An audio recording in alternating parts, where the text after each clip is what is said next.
क्या आप जानते हैं कि एक बार भगवान श्री कृष्ण ने राधा जी के पैरों का चरणामृत पिया था।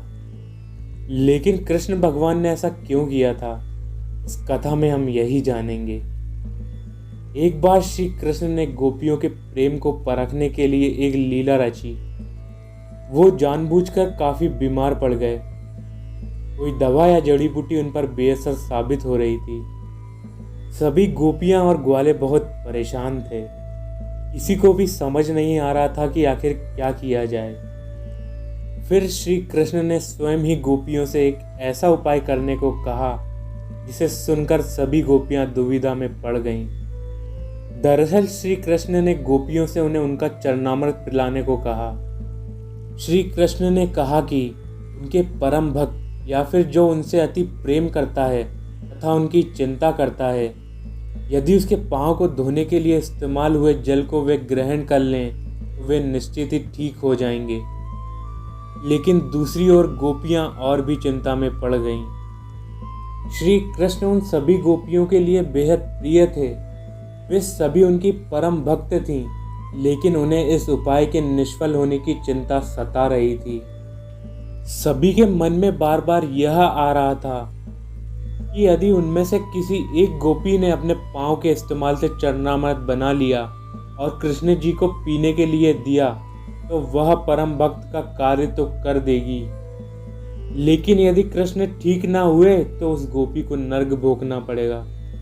सभी गोपियां व्याकुल होकर श्री कृष्ण की ओर ताक रही थी और किसी अन्य उपाय के बारे में सोच रही थी। तभी वहां कृष्ण की प्रिय राधा आ गईं। अपने कृष्ण को इस हालत में देख के राधा जी बहुत व्याकुल हो उठी। जब गोपियों ने कृष्ण द्वारा बताया गया उपाय राधा को बताया तो राधा ने बिना किसी देरी के स्वयं के पांव धोकर चरणामृत तैयार कर श्री कृष्ण को पिलाने के लिए आगे बढ़ी। राधा जानती थी कि वे क्या कर रही हैं। जो भय अन्य गोपियों को था, ठीक वही भय राधा के भी मन में था। लेकिन कृष्ण को वापस स्वस्थ करने के लिए वह नरक में चले जाने को भी तैयार थीं। कृष्ण ने चरणामृत ग्रहण किया और देखते ही देखते वे ठीक हो गए, क्योंकि केवल वह राधा ही थीं जिनके प्यार एवं सच्ची निष्ठा से कृष्ण जी तुरंत स्वस्थ हो गए। यह देखकर सभी गोपियां बहुत ही शर्मिंदा हुईं। उन्हें भी पता चल गया था कि आखिर असली प्रेम तो अपने इष्ट पर सब कुछ न्योछावर कर देने में ही है। कृष्ण को ठीक करने के लिए राधा जी ने एक बार भी स्वयं के नरक जाने की चिंता ना की और वही किया जो उनका धर्म था। इन कथाओं को अपने परिवार और बच्चों के साथ ज़रूर शेयर करें, जिससे उसका भी हमारी संस्कृति और हमारे हिंदू धर्म से जुड़ाव बना रहे।